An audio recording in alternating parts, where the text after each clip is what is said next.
È soprannominata la Signora del Vento. Parliamo di Silvia Zennaro, la velista che ha partecipato alle Olimpiadi di Tokyo 2020. L'abbiamo intervistata in esclusiva in occasione della cerimonia del 40° Premio Città di Mestre per lo Sport, organizzato dal Panathlon Club International di Mestre, dove Silvia è stata tra gli atleti che hanno ricevuto un riconoscimento per l'edizione 2021. Sentiamo che cosa ci ha detto.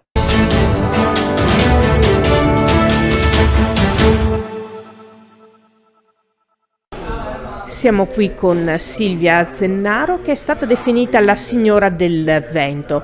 Ti ci vedi in questo soprannome, diciamo? Beh, sicuramente sì, perché comunque il vento è ciò che sfrutto e ciò che so guardare meglio per arrivare più avanti possibile durante le mie competizioni. Ci puoi riassumere, anche se sappiamo che in poche parole non è facile, la tua esperienza alle recenti Olimpiadi di Tokyo?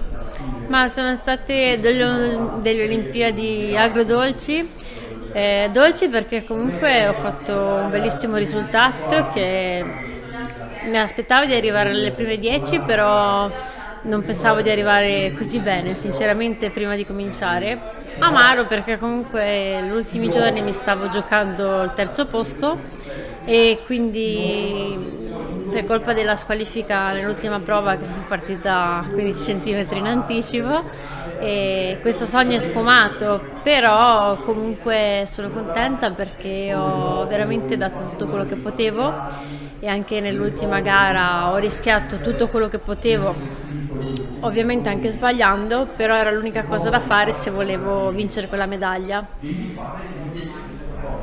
Che cosa danno le Olimpiadi in termini non solo sportivi, in termini non solo di medaglie, ma anche e soprattutto a livello umano? Che cosa ti porterai con te da questa esperienza? Ma più che le Olimpiadi, secondo me, lo sport in generale e mi ha sempre dato comunque una marcia in più in tutti i problemi che ho dovuto affrontare durante la mia vita, ma anche a scuola, nello studio, cioè, mi ha dato un'organizzazione, anche una programmazione che magari i miei compagni non avevano. Io sapevo che ci sono delle regole nello sport e quindi sapevo che c'erano anche delle regole da rispettare, delle tempistiche anche per esempio a scuola o comunque nella vita di tutti i giorni. E poi mi ha dato comunque la possibilità di viaggiare e di conoscere tantissimi altri atleti, tantissime altre persone e di imparare comunque dalle culture diverse delle altre nazioni. Dovrai stare ferma un po' perché c'è una bella notizia, sei in dolce attesa.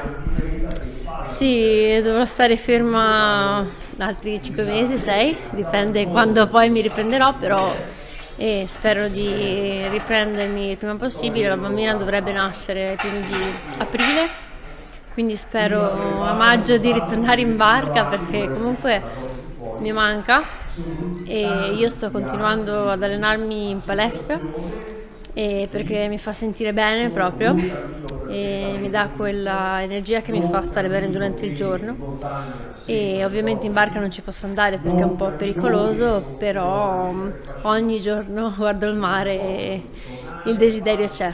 Poi, come ho detto, voglio una rivincita a Parigi, quindi siccome mantengo sempre le promesse, Parigi è il mirino. A proposito di Parigi, di Olimpiadi, la tua bambina si chiamerà Olimpia, un omaggio dunque ai Giochi Olimpici.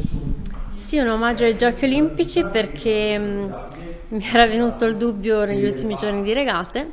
Ovviamente non potevo farmi influenzare da questa notizia bella comunque, però visto che era un sospetto, non era una certezza, ho detto affrontiamo una cosa alla volta, poi quando torno a casa e vediamo cosa succede ci penserò.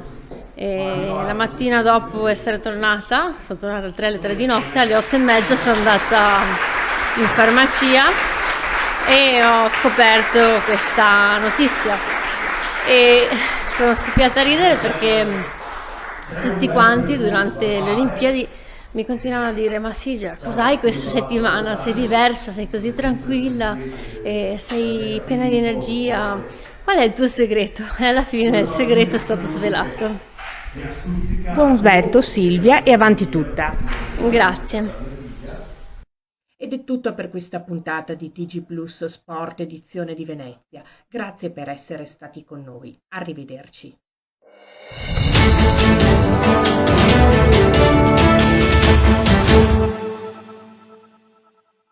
La crema del Piave, gustosa e delicata. Caseificio Tomasoni, formaggi per tradizione dal 1955.